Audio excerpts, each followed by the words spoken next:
funciona a Chambers e quais são as novidades para o Brasil?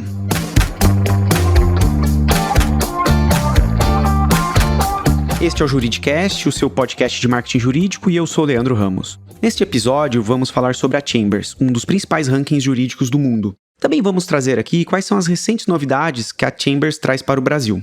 E para enriquecer essa conversa, tenho o prazer de receber Luiz Bulcão, Head de Research da Chambers para o Brasil. Luiz, seja muito bem-vindo ao Juridicast. Leandro, meu caro, é um prazer estar aqui com você, é um prazer participar do Juridicast. Eu já acompanhei aí alguns episódios aí, sou fã. Muito legal, obrigado pelo convite. E vamos conversar um pouquinho sobre a Chambers. Prazer é meu, Luiz. E falando de Chambers, né, uma dúvida que eu vejo que ainda é muito comum aqui no Brasil, né, que é a seguinte: participar da Chambers é para qualquer escritório ou apenas para as grandes bancas? Bom, é uma boa pergunta, né? A porcentagem de escritórios em relação aos formulários que a Chambers analisa chega a ser 30% em alguns dos casos, ou seja, é uma minoria. Algumas tabelas, alguns rankings, claro que isso pode variar, essa porcentagem pode variar. Claro, esse número é só uma referência também, mas até porque o mercado é muito maior, né? O mercado é maior do que os formulários que a gente recebe.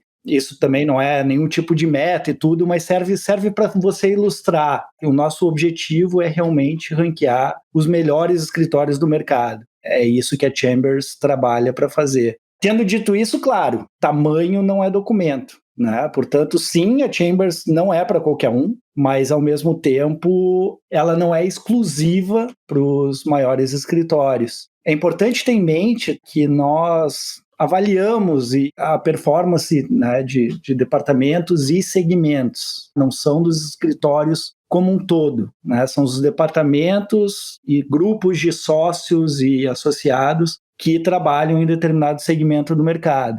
Em alguns casos, a gente encontra departamentos aí com 20, 30 sócios em escritórios grandes. Exemplos de alguns departamentos de tributário, alguns escritórios grandes têm números bem grandes. Mas não é raro ter ranqueado, e quando digo não é raro, eu digo que é bastante comum mesmo, tá, Leandro? Ok. Não é raro você ter um departamento com 1 ou 2 sócios ranqueados. E aí esses sócios eles podem ser de qualquer escritório, pode ser de uma boutique que se dedica só a uma área de atuação, pode ser de um grande escritório full service, tradicional aí. O que a Chambers busca é um nível de sofisticação e inovação da atuação. É sempre qualidade sobre quantidade. E aí, claro, a gente faz um trabalho que tende a se intensificar para analisar separadamente os diferentes mercados. A gente entende que tem um mercado vasto, dinâmico, variado, né, o mercado brasileiro e como ele funciona, né? E se escritório X não compete com o escritório Y, por mais que façam parte de uma área parecida,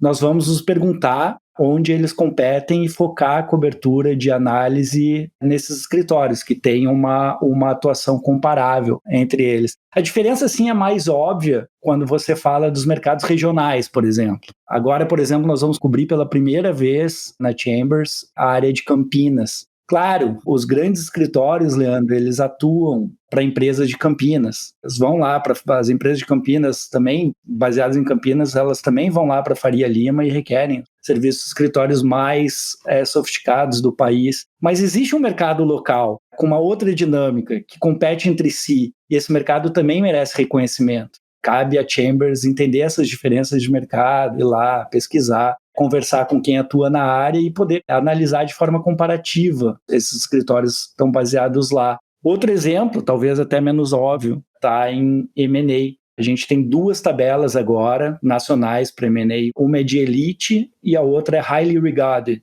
Na Elite, a gente cobre escritório que trabalha com frequência em operação acima de R$1 bilhão aí. Né? São escritórios muito bem equipados para trabalhar em transações internacionais também. Na tabela de Highly Regarded, a gente cobre escritórios mais acostumados a fazer o que a gente chama aí de middle market. Os grandes não fazem middle market? Claro que fazem bastante, os que estão na elite. Mas assim como os de middle market também podem fazer deals eventuais, transações eventuais acima de 1 bi, o nível de comparação para análise é outro e a gente tenta refletir isso no ranking.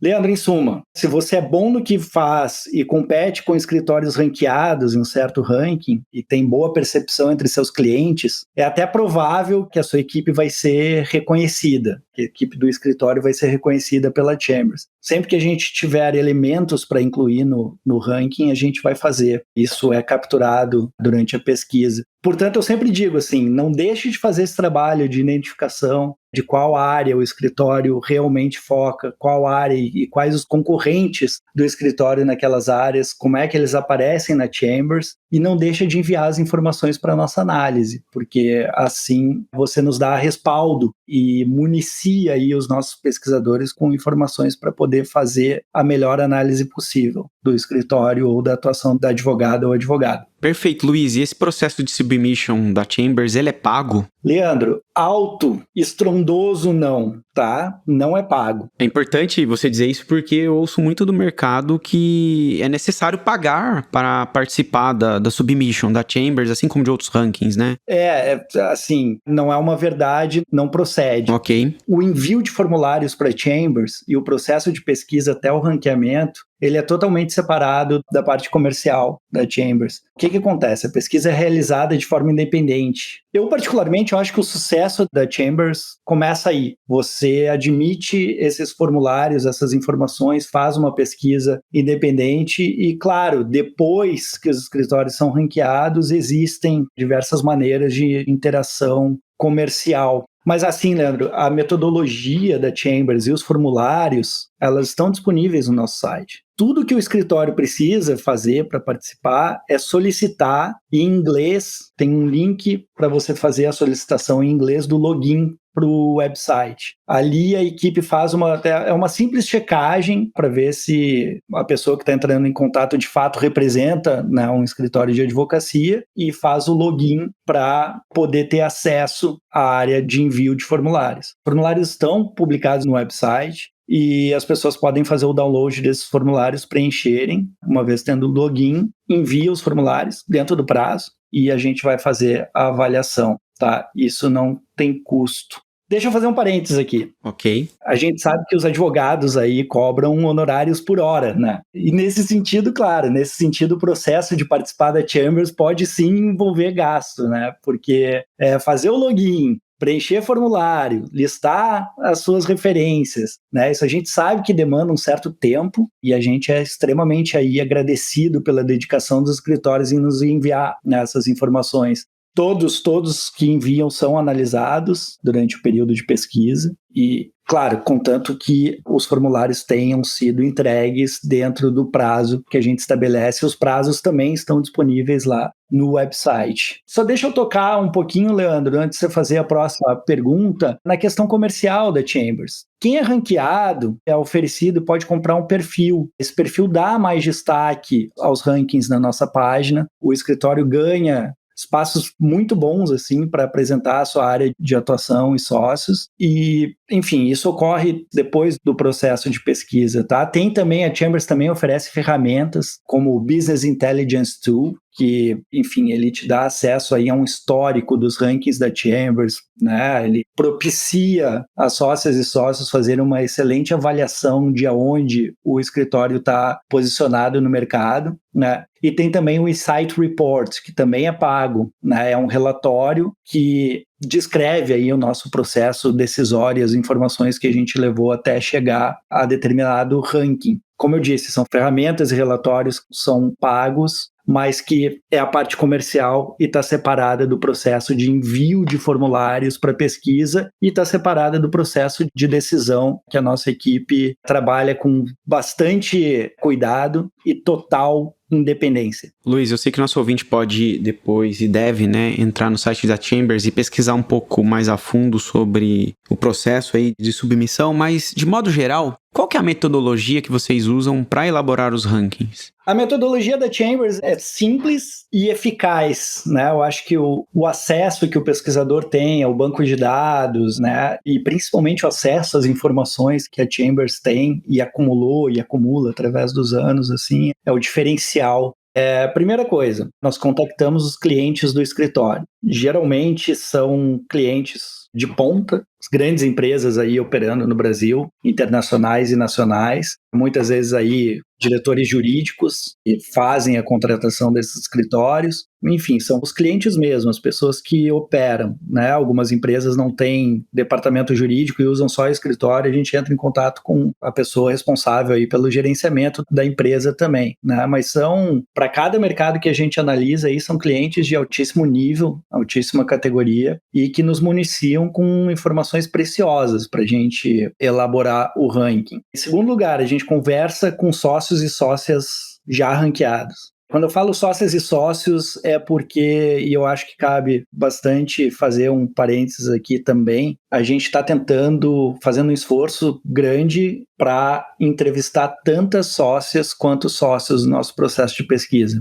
Porque a gente sabe que existe uma coisa chamada unconscious bias, que a gente chama aqui, que é preconceito inconsciente. E a Chambers tem trabalhado bastante questões de diversidade e inclusão, e o preconceito inconsciente basicamente é o fato de que a gente costuma falar mais e falar melhor das pessoas que são parecidas com a gente. Portanto, ouvir tantas sócias mulheres quanto os sócios homens pode nos permitir aí a refletir o mercado mais como ele efetivamente é, porque é esse o nosso objetivo, né? Então a gente faz esse esforço. Mas voltando à metodologia, a gente entrevistou os clientes do escritório, a gente entrevistou as sócias e sócios já ranqueados, e aí cabe dizer um certo respaldo desses sócios que já são considerados aí referências no mercado também conta. E no final a gente junta essas informações com formulário enviado, com casos e transações realizadas aí nos últimos 12 meses para o escritório,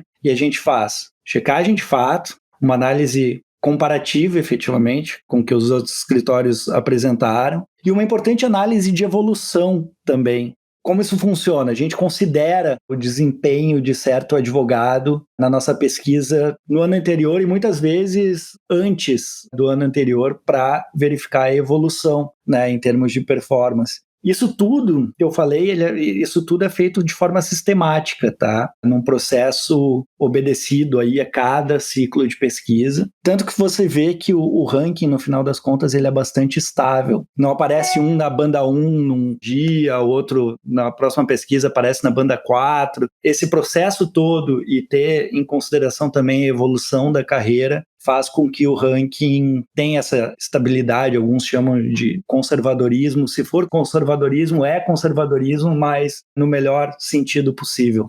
E Luiz, quais perguntas são feitas para os entrevistados? Perguntas feitas para os entrevistados. Nós identificamos os clientes, entramos em contato com esses clientes, o que a gente quer saber sobre os advogados e advogadas que preferencialmente trabalharam com esse cliente nos últimos 12 meses. Primeiro, qualidade de serviço prestado. Para que tipo de assunto você contrataria o escritório? É muito importante. Alguns clientes usam determinados escritórios e determinadas equipes para algumas áreas, não usam para outras. E a gente procura aí identificar isso também. Perguntamos sobre a complexidade do trabalho exercido e fazemos uma análise comparativa também. A gente sempre pede para o cliente comparar aí diferentes escritórios com quem o cliente teve experiência aí nos últimos 12 meses, principalmente. Bacana. E voltando a essa questão que você disse do suposto conservadorismo, né, que alguns advogados, escritórios mencionam em relação a Chambers, né, eles realmente trazem uma questão, né, que eu vejo no dia a dia, que é falar que o processo de entrada de um novo escritório na Chambers, ele é lento, né? Então eu queria entender um pouquinho como que ocorre esse movimento de novos profissionais e escritórios na Chambers. Não, boa pergunta. Em primeiro lugar, a Chambers precisa se assegurar da performance e do reconhecimento, né, dos escritórios antes de ranquear. O escritório novo, um escritório que enviou uma submission aí pela primeira vez, ele pode nos chamar a atenção. Geralmente ele chama a atenção aí pelo nível do formulário que ele enviou e pelo tipo de respostas que ele recebeu dos clientes, e ele geralmente entra no nosso radar, assim, ele fica classificado aí como potencial ranqueável, pode ser ranqueado em potencial. E o que isso significa? Quando a gente classifica alguém como potencial, a gente vai ativamente atrás de informações sobre esse escritório. Isso normalmente demora pelo menos um ciclo de pesquisa. que é exatamente a gente indo atrás de assegurar o reconhecimento que o escritório tem no mercado. Às vezes pode demorar 2, 3 ciclos de pesquisa assim, para isso acontecer, tá? E ciclo de pesquisa agora significa o período aí de 1 ano,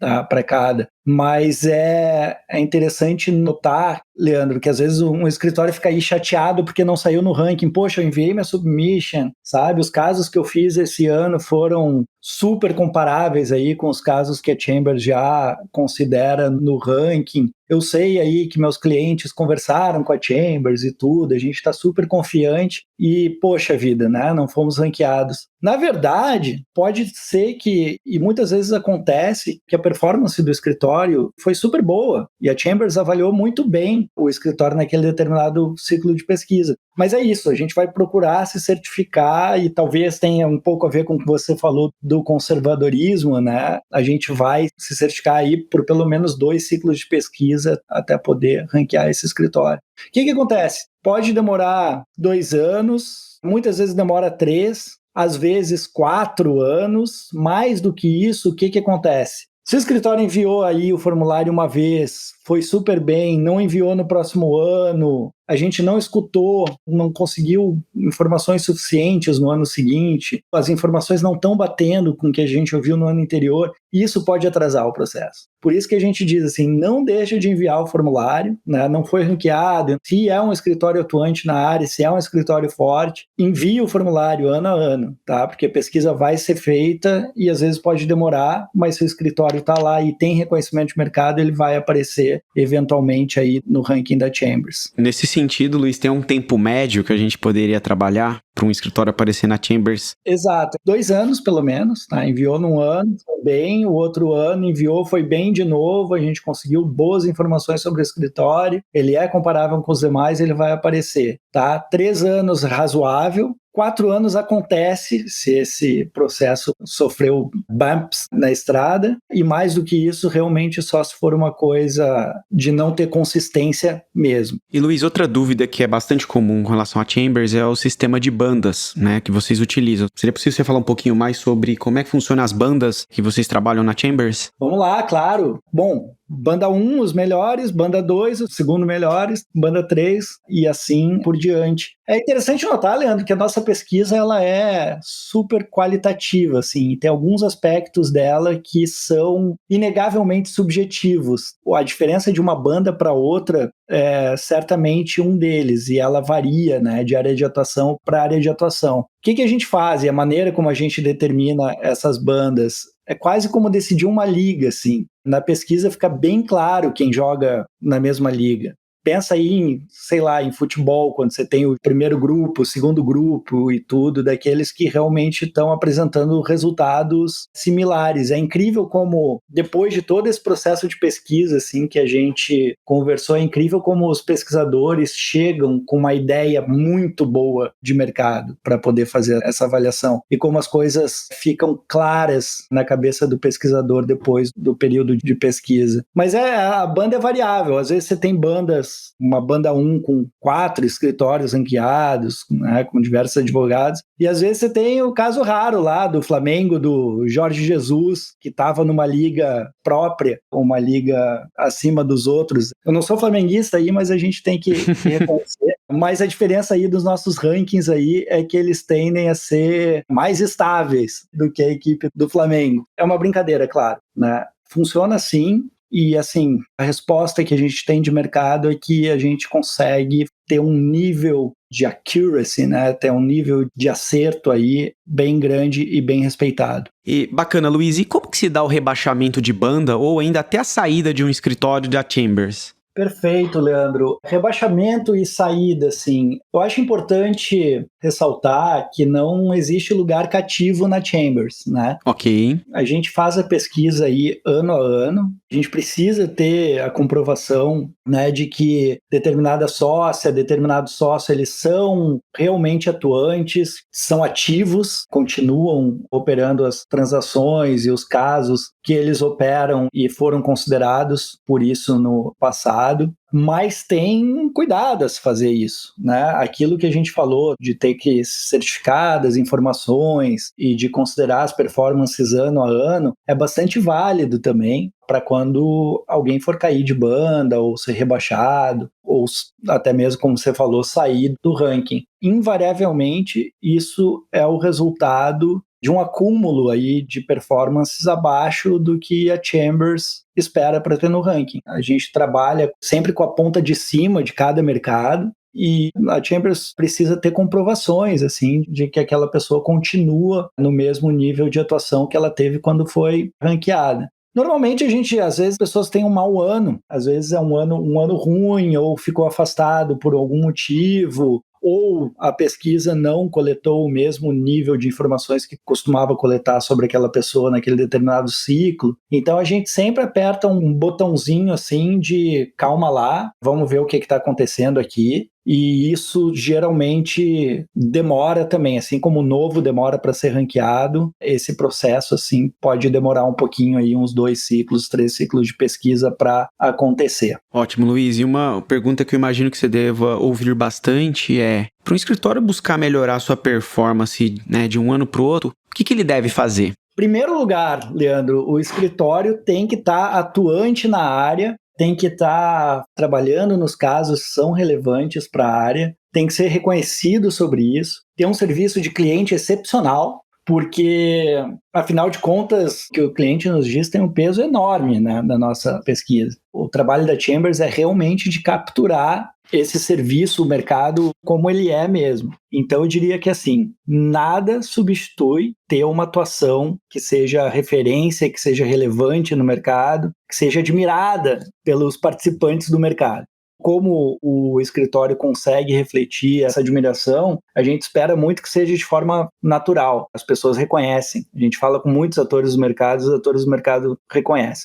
Então, tendo dito isso, assim, e eu acho que efetivamente essa atuação da sócia e do sócio é o mais importante, tendo dito isso, o escritório pode aí, né, se valer dessas ferramentas que a Chambers fornece também para fazer esse tipo de avaliação, um Insight Reports, pelo que os escritórios e sócios dão de feedback e tudo para a gente, são ferramentas muito boas, porque eles conseguem aí identificar áreas de melhoria, áreas em que tem aí uma boa perspectiva de exposição no mercado. Então, esse tipo de ferramenta, sim, ele pode ajudar os clientes. Não que isso vá ter um efeito, de maneira nenhuma, um efeito direto na nossa avaliação, mas são ferramentas que o escritório pode utilizar aí para dinamizar e melhorar a sua própria atuação, né? Mas como eu disse, assim, nada vai substituir aí ter uma atuação de ponta. E é isso que a gente procura refletir na pesquisa.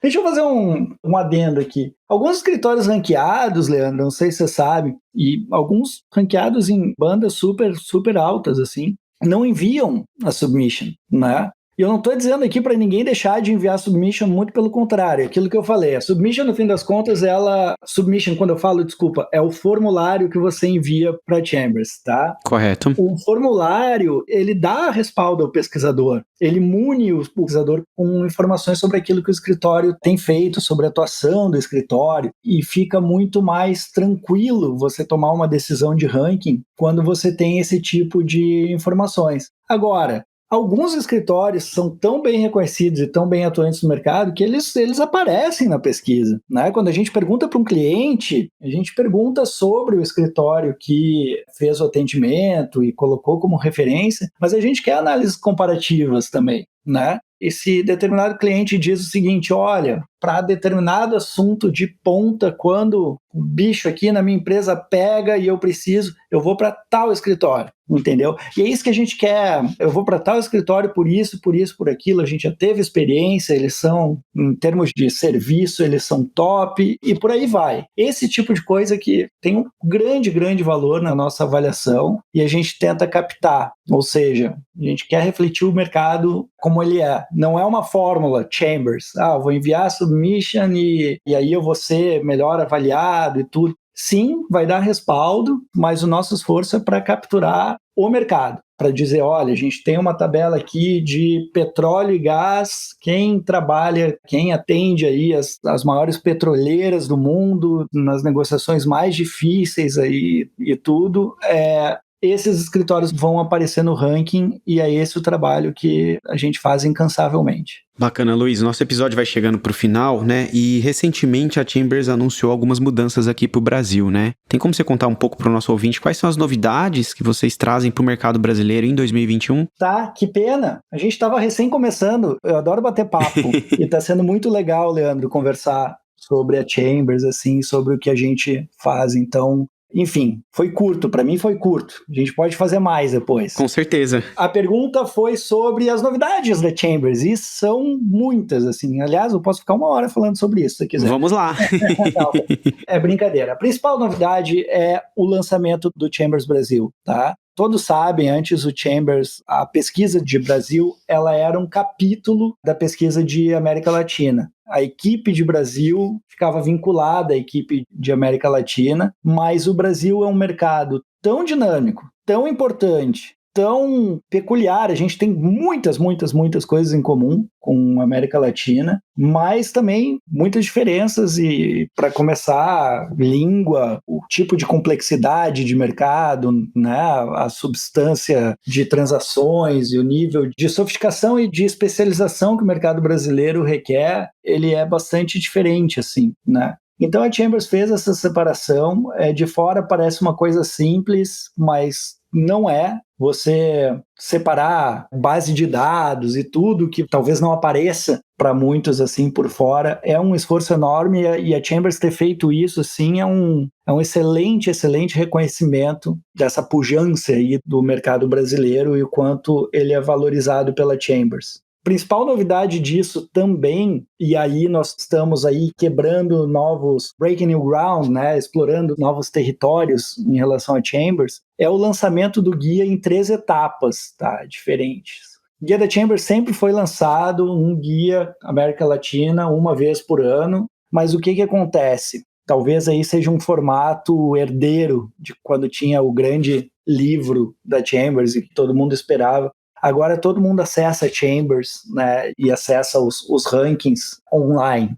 Isso nos deu a oportunidade de deixar as publicações mais dinâmicas. O que acontece? Tem um período de pesquisa que capta 11 áreas de atuação diferentes, que é Chambers Contentious, a gente chama de Chambers Brasil Contentious, e que é pesquisado entre setembro e janeiro, final do ano. A gente pesquisou o último ciclo no final do ano passado. E agora essa pesquisa acabou de sair agora em março. Tá? Antigamente essa pesquisa deveria esperar todo o ciclo de pesquisa do guia para sair, para ser publicado. Agora a gente publicou em março, essa pesquisa está super fresca, né? Saindo do forno. Então isso é uma diferença importante, assim, e te garanto que toda a companhia, toda a Chambers está colocando os olhos sobre isso, sobre essa experiência e fazendo análise se o lançamento dos rankings em diferentes etapas não é o caminho a se seguir. E a recepção, assim, a gente acabou de lançar o guia, né, de Contentious, foi super boa. A gente realmente pôde dar mais atenção aí para essas 11 áreas de práticas, algumas delas, 11 áreas de atuação, algumas delas aí as maiores do mercado brasileiro, incluindo tributário, incluindo litígios na área de dispute resolution. E a recepção, assim, tem sido muito boa. A pesquisa está em andamento para a próxima etapa, Industries and Sectors, e regionais, que vai ser publicada em junho. E uma última etapa com as áreas transacionais aí, Capital Markets, Banking and Finance, M&A, que vai ser publicada em outubro. Então, só essas que eu te falei, tem muito mais, mas só essas, assim, já são novidades bombásticas, assim, da Chambers. O que não mudou, eu sempre vou repetir, é o nível de análise, o nível de pesquisa. Aliás, eu tenho que citar aí os pesquisadores da Chambers que são totalmente dedicados ao mercado brasileiro, né? A gente faz, às vezes a gente publica tudo e faz toda a análise em inglês, todos são baseados no Reino Unido, mas todos falam português e são capazes, né, de pesquisar e entender aí as áreas de atuação mais complexas do mercado brasileiro. Então, é bastante investimento e dedicação nisso. A grande novidade é essa, ela está sendo implementada agora, e eu entendo que sendo muito bem recebida também no mercado brasileiro, apesar de tudo isso estar acontecendo sob um pano de fundo aí bem preocupante, enfim, do período que a gente está passando agora com a pandemia, afeta todo mundo, tem afetado o Brasil aí, número de mortes super alto, as pessoas não podendo sair de dentro de casa. Então, assim, lançar toda essa novidade, lançar o guia agora, pode parecer uma experiência agridoce, né, que a gente chama, bittersweet, assim, mas é isso, a pesquisa continua, ela aumentou em termos de números, né, aumentou em termos de ligações que a gente faz. Até deixa eu te dar